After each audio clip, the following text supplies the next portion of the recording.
When Sudan's civil war started in April last year, those fleeing the fighting began arriving in the city of Port Sudan. The Church of the Virgin Mary opened its doors to the new arrivals.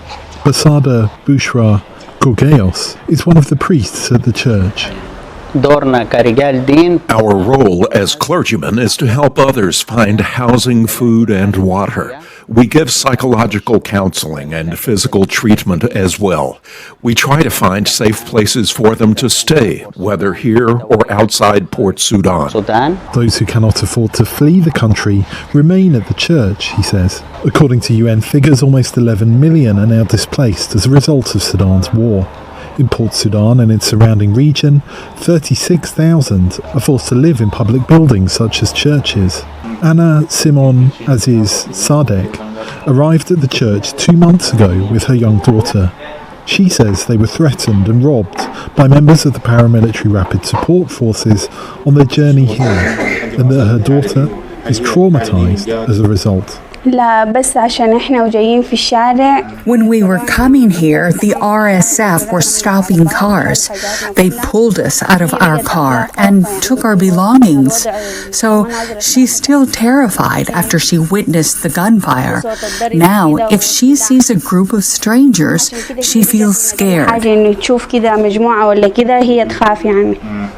She says the church was a welcome respite.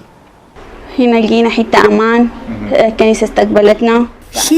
we found safety. The church welcomed us and asked us what we needed.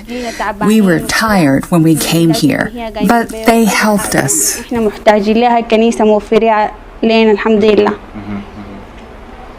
Sadek, Gorgeos also found safety in Port Sudan.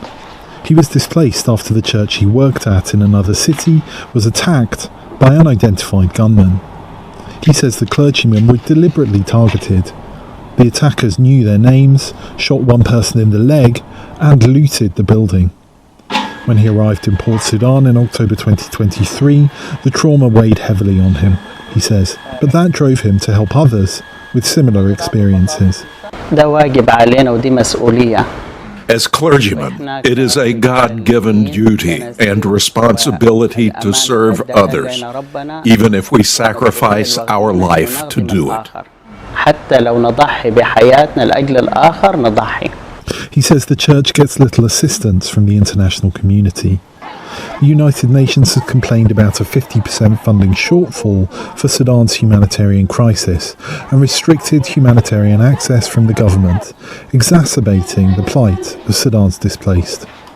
On September 25th, the US announced it would send a further $424 million in aid to the country.